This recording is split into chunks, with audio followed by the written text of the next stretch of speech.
রাস্তা অবরোধ করতেছি পাইতুর বাজার অঞ্চলে। মূলত কি কারণ? মূলত কারণ হচ্ছে কি, আমাদের এখানে দেড় মাস যাবৎ কন্টিনিউয়াসলি দেড় মাস সময়ের মধ্যে অন্তত পক্ষে 7-8 বার চুরির ঘটনা ঘটে গেছে। পাইতুর বাজার অঞ্চলটা এমনিতেই একটা ঘনবসতি অঞ্চল। এটা পাইতুর বাজার কৈলা শহরের মোটর স্ট্যান্ড, জিগজাক এরিয়া, এইরকম একটা এরিয়ার মধ্যে কিভাবে দিনের পর দিন এভাবে চুরি হয়ে যাচ্ছে, এই চুরির ঘটনাগুলোকে নিয়ে আমরা বার 3 থানায় গিয়েছিলাম। থানার দায়িত্বপ্রাপ্ত অফিসার যিনি, ওনার সঙ্গে আমরা বার 3 কথা বলেছি। উনি প্রতিবারই আমাদের আশ্বাস দিয়েছেন আমরা দেখছি।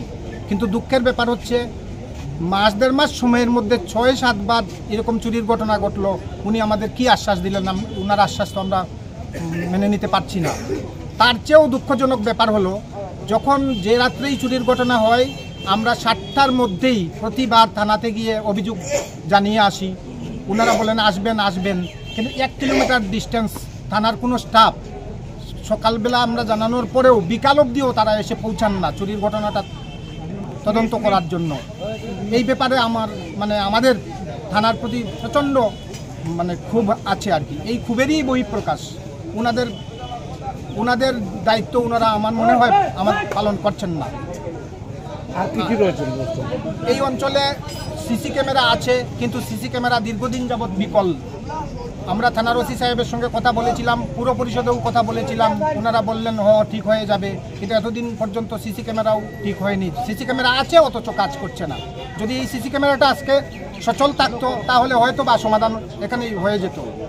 তা আমাদের দাবি সিসি ক্যামেরা যেন অবিলম্বে সচল করা হয়, আর পুলিশ প্রশাসন যেন আমাদের পাশে থাকে। আমরা সকালবেলা জানানোর পরেও বিকালবেলাও যদি ওনারা এই 1.5 কিলোমিটার জায়গা না আসতে পারেন তদন্তের জন্য, এটা অত্যন্ত দুঃখজনক ঘটনা।